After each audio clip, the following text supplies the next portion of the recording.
My name is John Hollis, and I have super antibodies in my blood that have made me immune to COVID-19. You could dilute the antibody 1 to 10,000 times, and it would still kill 90% of the viruses. A rare discovery. I know I'm not the only person who's got antibodies like these. I'm just one of the few people who have been found.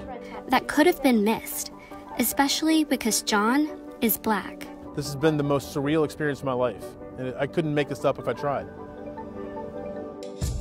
The first week of April, my housemate became sick, very sick, with I knew was COVID-19. So those first 2 weeks of April were pretty scary. And so for 2 weeks, I basically just waited for the axe to drop, and it never did. And so I kind of just assumed at that point I'd gotten lucky and dodged the bullet and did not somehow get the virus. What John didn't know is that he'd already been infected with COVID and beat it. It wasn't until later, in July, that I found out that not only had I contracted the virus in late March, but that I had the super antibodies in my blood that made me permanently immune. John's antibodies were only discovered after he happened to mention his brush with COVID to Dr. Lance Leota. We collected his blood at different points in time, and now it's a gold mine to study different ways of attacking the virus.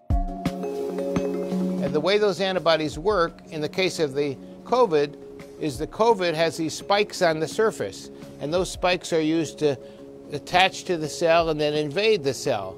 The patient's antibodies stick to those spike tips. And so when antibodies on it, it can't bind to the surface of the cell and infect it. But John's body is different. His antibodies attack multiple parts of the virus and eliminate it quickly. Some of our patients had really high levels of antibodies against COVID. You could dilute their antibodies 1 to 10,000, 1 to 20,000. That's a big dilution, and it would still kill 90% of the virus.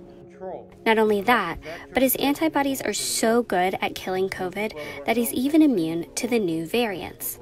Scientists hope that super antibodies can teach them how to make better vaccines and treatments for COVID. I know I'm not the only person who's got antibodies like these. I'm just one of the few people who have been found. But this discovery could have been missed because African Americans are far less likely to participate in scientific studies than their white counterparts. There's been a long history of, I would say, exploitation, I think is the sort of single best word, that has sown a lot of mistrust in the African American community, and I would say an understandable mistrust. Perhaps the most well-known experiment on African Americans is the Tuskegee syphilis study.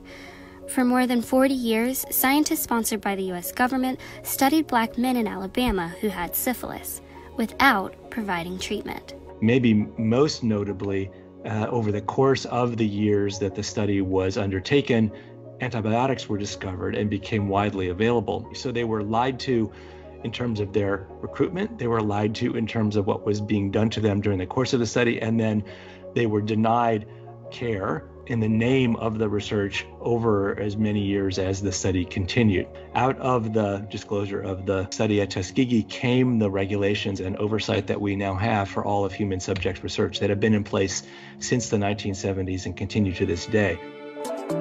That history can help to explain why those hit hardest by the virus are sometimes reluctant to participate in studies or get the vaccine.